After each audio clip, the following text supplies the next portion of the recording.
네, 여러분 안녕하세요. 네, 리들손입니다. 오늘은 제가 사바하 개봉한지 오늘 개봉했네요. 자, 사바하를 리뷰를 할까 합니다. 제가 자주 가는 라페스타에 또 제 VIP 쿠폰을 활용해서 보고 왔네요. 팝콘도 먹고요. 자, 오늘도 좀 편안하게 아주 구체적인 대본을 짜지 않고 제가 느꼈던 그 느낌 그대로, 영화를 보고 온 느낌 그대로를 최대한 빠른 시간 내에 여러분들에게 전달해 드리기 위해서 좀 편안하게 친구에게 이야기하듯이 대중적인 시선으로 이 영화를 좀 이야기를 해보도록 하겠습니다. 영화를 이야기하다 보면 당연히 스포가 노출이 되니까요. 여러분들 그 반전이라든지 이런 것에 대한 구체적인 내용을 알고 싶지 않은 분들은 영화를 보시고 나서 이 영상을 좀 봐주십사 하고 부탁을 좀 드리겠습니다. 이 영화는 그 검은 사제들로 유명한 장재현 감독이 내놓은 신작이죠. 그리고 또 재미난 것은 또 유승환 감독, 이 영화의 이 제작자를 맡고 계십니다.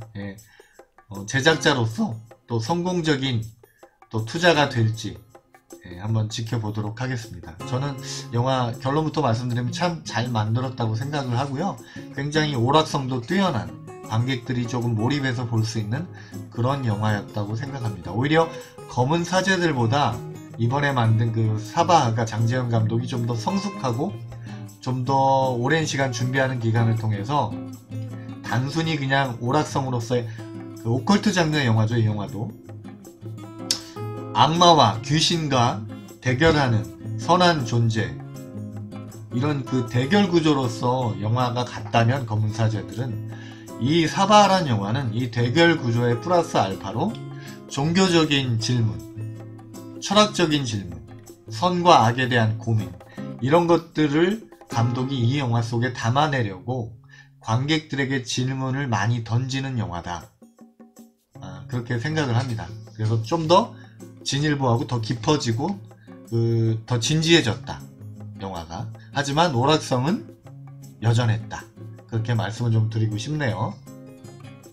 자, 지금부터 줄거리 스포에 상관없이 줄거리 얘기를 먼저 좀 할 테니까요. 여러분 줄거리 원치 않는 분들은 나갔다가 다시 들어와 주시면 감사하겠네요.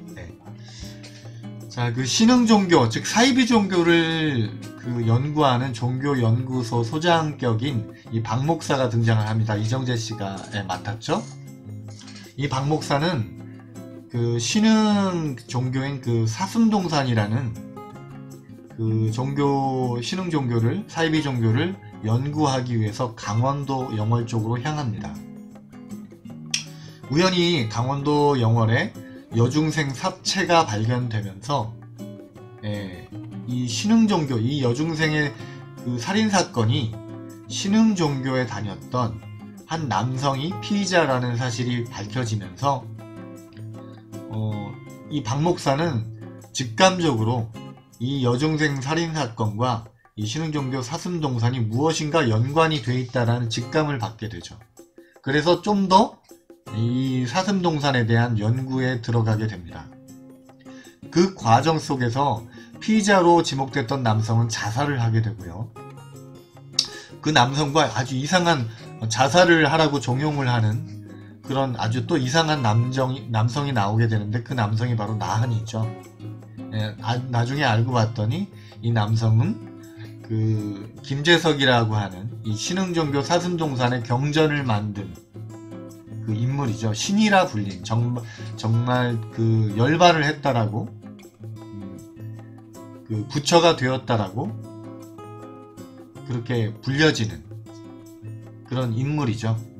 신이라 불리는 이 김재석이란 인물이 입양을 한 4명의 아들 중 남아있는 한 명이었죠. 이 박 목사는 조사 과정을 통해서 제가 방금 말씀드린 이 김재석이라는 인물이 굉장히 중요한 인물로 떠오르게 돼요. 현재 살아있다면 100살이 훨씬 넘을 이 인물, 당연히 죽었다라고 생각을 하는데요. 이 인물이 신이라 불렸던 이 인물을 조사하는 과정 속에서 아까 말씀드린 대로 4명의 아이들이 양자로 입양되었고, 이 4명의 아들들은 부처를 지키는 사대천왕처럼, 동서남북을 지키는 사대천왕처럼 악신의 역할을 한 것이죠. 악으로부터 부처를 지키는 악신의 역할을 맡겼던 것이죠, 아들들에게. 그래서 이 아들들은 그 아버지, 즉 부처라 생각하는 그 아버지인 김재석을 지키기 위해서, 그 불사의 몸을 지키기 위해서 여자아이들을 죽이게 된 것이죠. 왜 여자아이들을 죽여야만 했는가? 김재석이란 인물이 티벳에 가서 어떤 승을 만나게 되는데, 그 승이 김재석에게 예언을 합니다. 100년 뒤에 너가 태어난 곳에 너를 해칠 여자아이가 태어날 것이다. 그 여자아이가 너를 죽게 할 것이다. 이런 예언을 듣게 돼요. 김재석은 자신의 불사의 삶을 유지하기 위해서 그 영월지역에 100년 뒤 태어난 영월지역의 여자아이들을 조사하여 아들들을 시켜서 한 명씩 한 명씩 제거해 나가기 시작했던 것이죠. 결국 영화 초반에 등장하는 이 금화라는 여자아이까지 그 나한이 다가가게 되는 것이죠.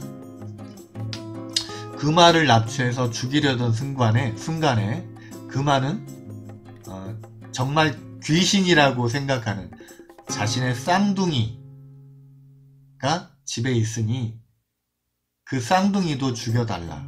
정말 귀신이다. 이렇게 이야기를 하게 됩니다.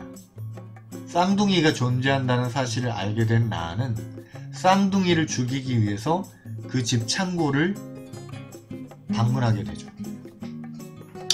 그곳에서 나은은 악마가 아닌 손가락 6개를 지닌 부처를 만나게 됩니다.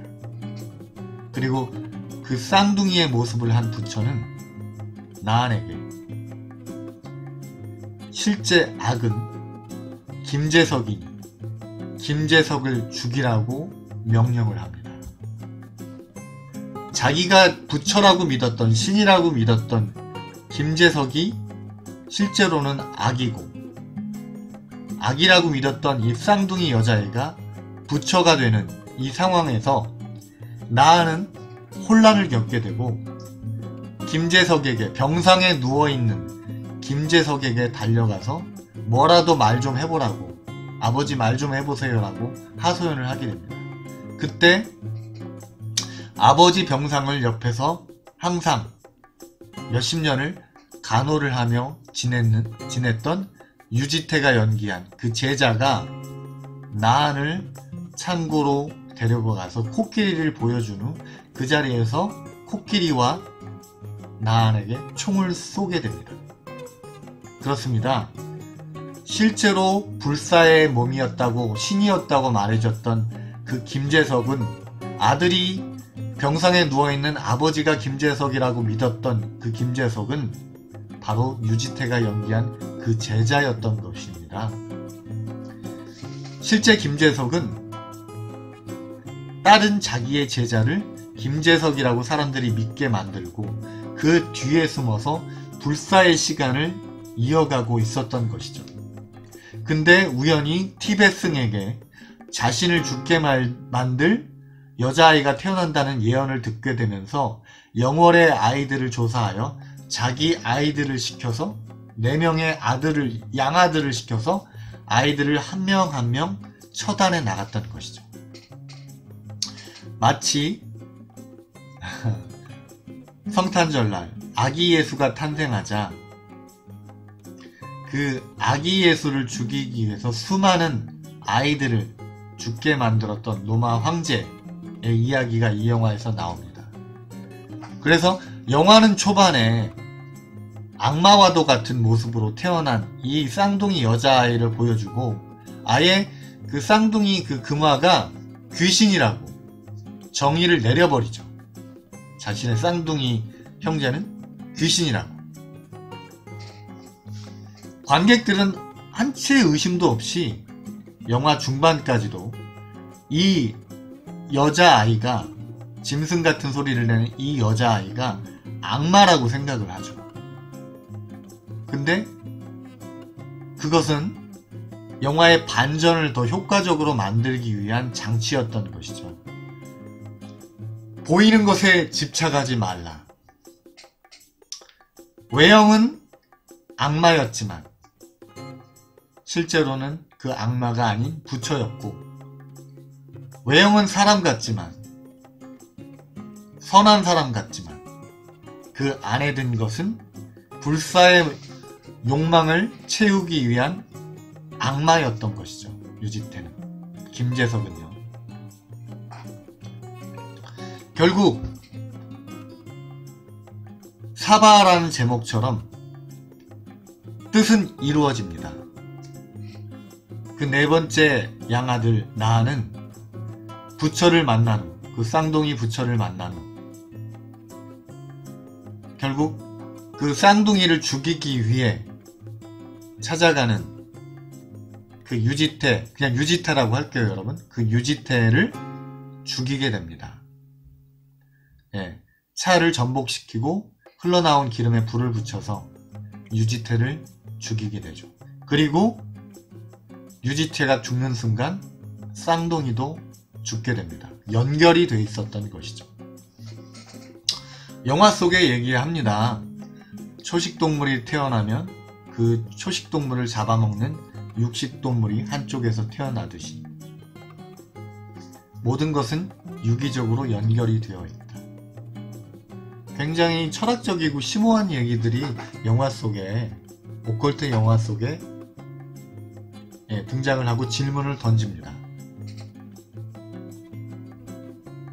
이 영화 속에는요, 이제 철학적인 주제의식을 여러분과 또 나눠야 될 것 같아요. 제가 연결이 되어 있다고 했잖아요.